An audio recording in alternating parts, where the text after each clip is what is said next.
When you think of heroes, you think of guys that are kind, strong, heroic, racist. Yes, I said that last part right. I know a lot of times the villains are the ones that are racist, but you kind of expect that because if they're out here genociding planets, racism is probably the last thing on their mind. With that being said, what if I told you there were some good guys that were low-key a little racist? Yes, and today we're going to be talking about them. Now, I'm going to be starting off with the least racist to the most out-of-pocket good guys you could imagine. Some of these characters will make you think, yo, they're considered good?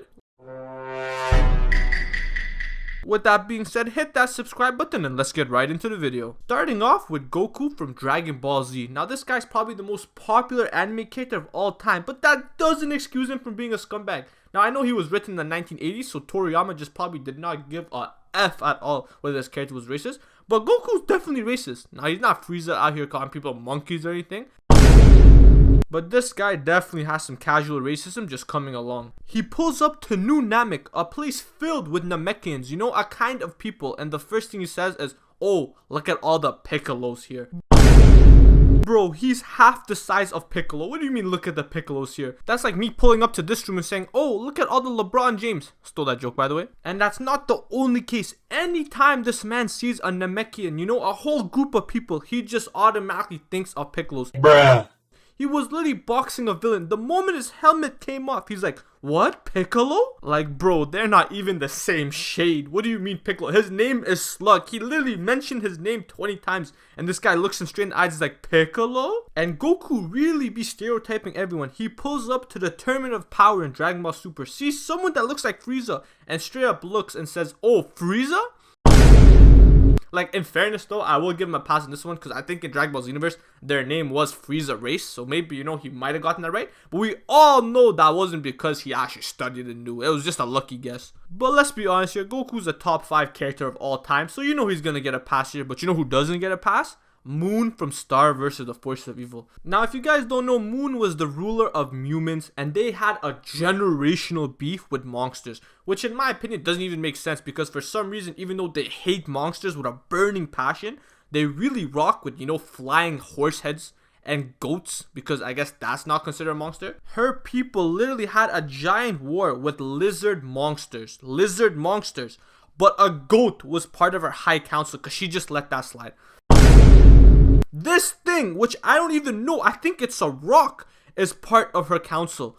But a frog is considered a monster? She is literally the most inconsistent person I've ever seen in my life. She has a friendship with a literal devil, but monsters are the issue once again.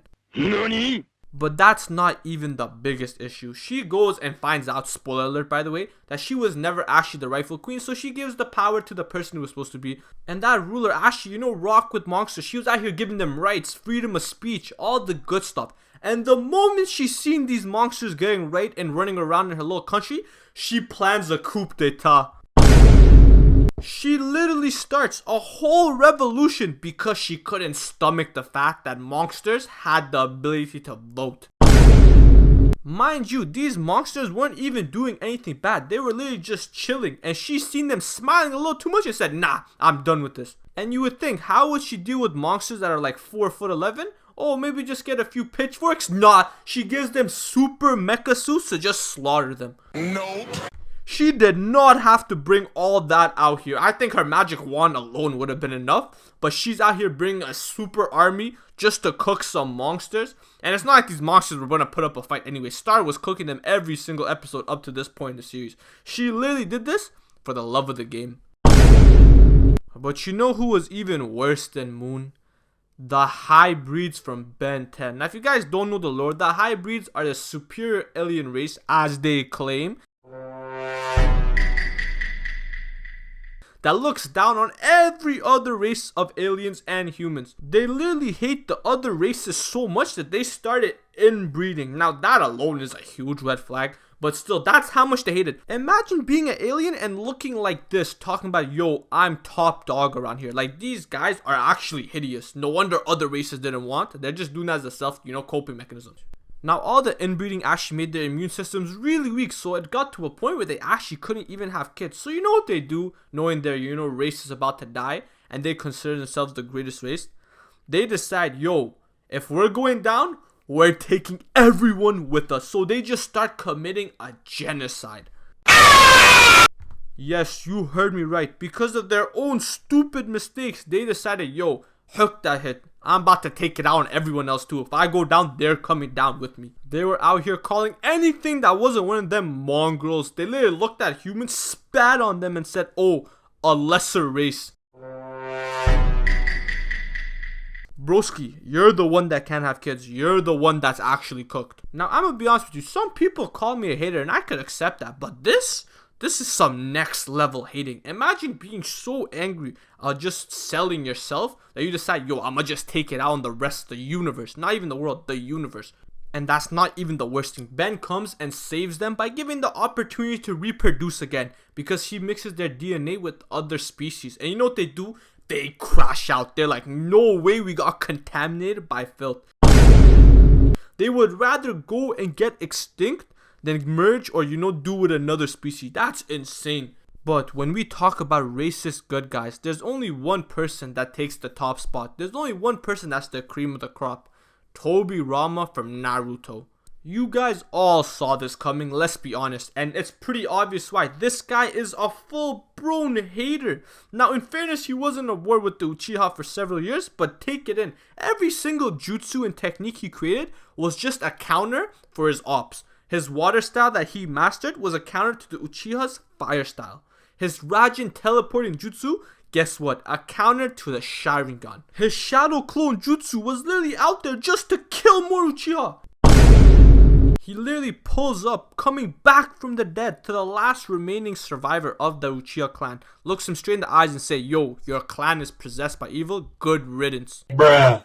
Even in death, this guy continues to hate on them. He actually does not take no breaks whatsoever. He literally says word for word, I don't hate the Uchiha, but I just hate people who, can be a danger to the village. And a lot of times, that's the Uchiha. Now, in fairness, he is kind of right. I'm not going to hold you. Half the villains were of that clan. But still, Sarada's not out here busting tail to get hit with those stereotypes. As soon as this man became Hokage and his brother passed away, you know what he did? He threw the Uchiha to the outskirts of the village and made them the police force. You know what's that the equivalent of to? Throwing them to the trenches. He literally made the Uchiha village the block. He knew everyone in the village hated the police. So you know what he did?